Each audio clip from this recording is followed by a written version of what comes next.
राजस्थान में 7 सीटों पर उपचुनाव होने हैं, तो उसी चुनाव को लेकर आज हम पहुंचे रामगढ़ विधानसभा के अंदर और भारतीय जनता पार्टी से टिकट की दावेदारी कर रहे रमन गुलाटी जी हमारे साथ मौजूद है। उनसे जानना चाहेंगे कि क्या मुद्दे होंगे जिनको लेकर चुनावी मैदान में है। 2023 में एक साल पहले भी अपने चुनावी मैदान में अपने भारतीय जनता पार्टी की टिकट की दावेदारी की थी, लेकिन किन्हीं कारणवश उनको टिकट नहीं मिल पाया। रमन जी, आप हमारे चैनल में आपका बहुत बहुत स्वागत है।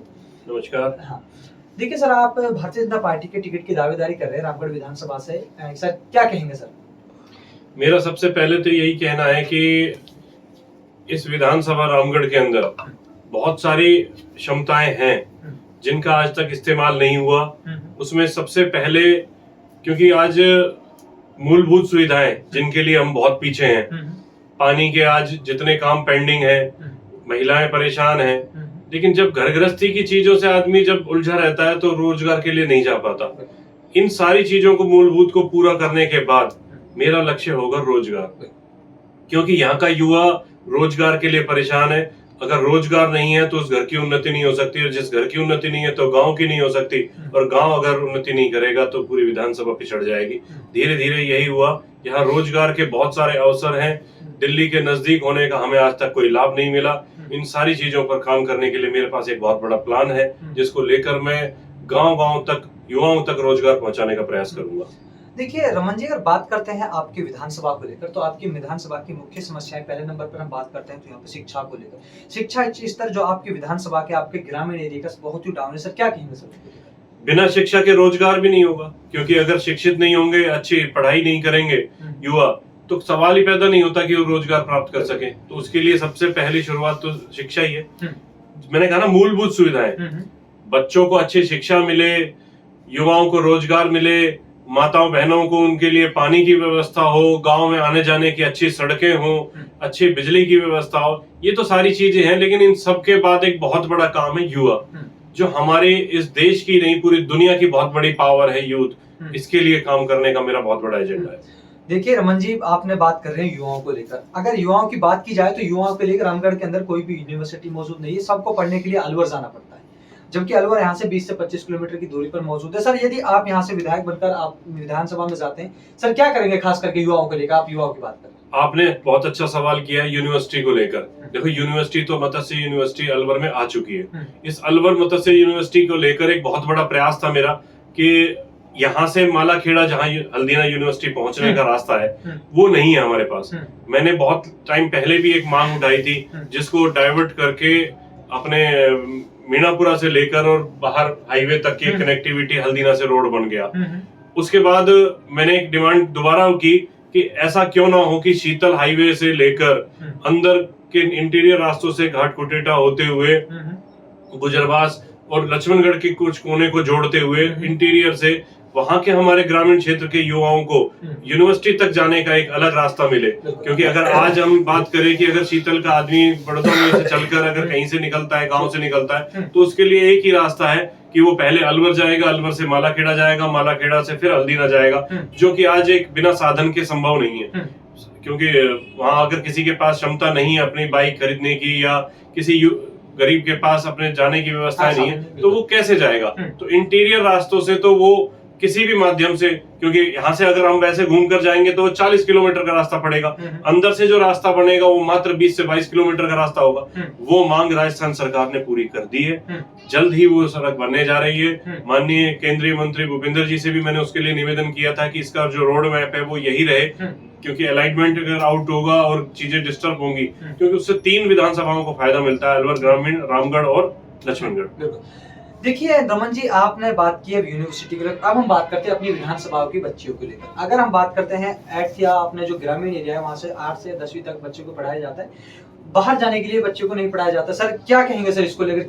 क्या हमारे नहीं, ऐसा नहीं है। कहीं हर पंचायत हेडक्वार्टर के ऊपर, जब हमारी पिछली वसुंधरा जी की सरकार थी, तो हर पंचायत हेडक्वार्टर के ऊपर सीनियर सेकेंडरी स्कूल देने का काम किया था भारतीय जनता पार्टी की सरकार ने, वसुंधरा जी की सरकार ने।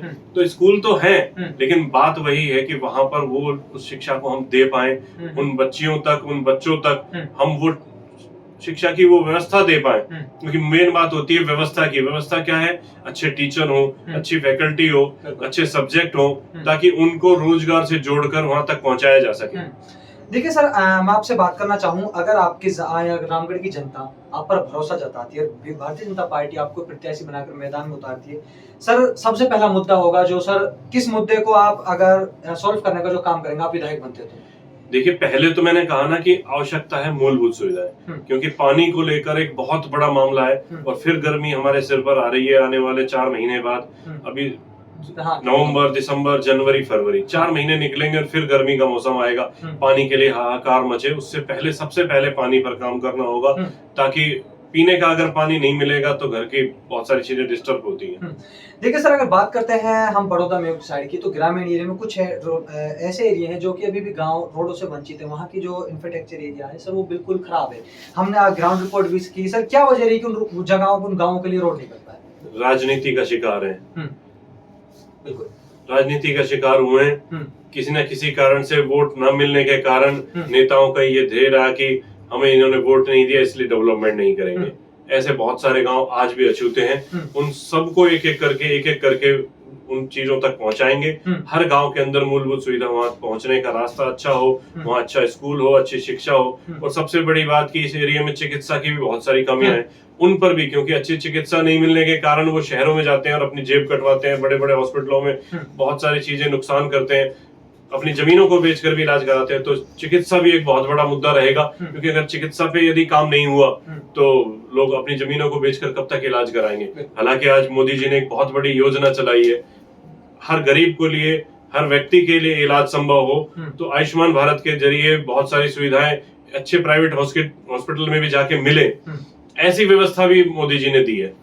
देखिए सर, आपने बात की हॉस्पिटल की, तो आपके यहाँ से गोविंदगढ़ पड़ता है करीबन 20 किलोमीटर की। वहाँ की हॉस्पिटल की व्यवस्था सर हमने भी उसको विजिट किया था, तो वहाँ की हॉस्पिटल की व्यवस्था बहुत ही खराब थी। सर क्या कहेंगे सर, क्या वहाँ के डॉक्टर या फिर वहाँ के लोगों को इलाज नहीं मिलना चाहिए, क्या फिर यहाँ के हमारे राजनेताओं की कमी? देखिए, मैंने कहा ना, पिछली सरकार में बहुत सारी चीजें भेदभाव हुई, जो अपनी जमीनों को बेचकर भी इलाज कराते हैं। तो चिकित्सा भी एक बहुत बड़ा मुद्दा रहेगा, क्योंकि अगर चिकित्सा पे यदि काम नहीं हुआ तो लोग अपनी जमीनों को बेचकर कब तक इलाज कराएंगे। हालांकि आज मोदी जी ने एक बहुत बड़ी योजना चलाई है, हर गरीब को लिए, हर व्यक्ति के लिए इलाज संभव हो, तो आयुष्मान भारत के जरिए बहुत सारी सुविधाएं अच्छे प्राइवेट हॉस्पिटल में भी जाके मिले, ऐसी व्यवस्था भी मोदी जी ने दी है।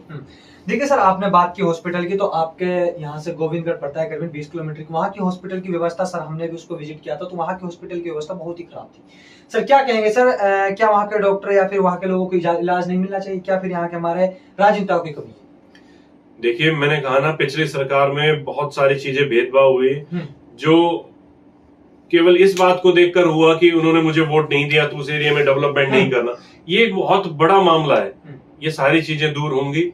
चिकित्सा के ऊपर माननीय मोदी जी का बहुत बड़ा फोकस है, और वो सारी चीजें केंद्र सरकार से हमारे माननीय भूपेंद्र जी के साथ मिलकर यहाँ बहुत सारे काम करने के हैं, जो युवाओं तक और गरीबों तक पहुंचे। सर हमारे चैनल के माध्यम से रामगढ़ विधानसभा की जनता को सर क्या कहना चाहेंगे? मेरा आप सभी से ये निवेदन है कि मैं लगातार पिछले 10 वर्षों से आपके बीच में आपकी आवाज बनकर घूम रहा हूँ, आप लोगों के दुख दर्द में शामिल हो रहा हूँ। मेरा साथ दें ताकि मैं आपकी आवाज बनकर आपकी वो सारी सुविधाएं जो आप तक वंचित हो आज तक, उन सबको पूरा करने का काम कर सकूं, आपको वो सुविधाएं देने का काम कर सकूं, आपको रोजगार तक पहुंचाने का काम कर सकूं।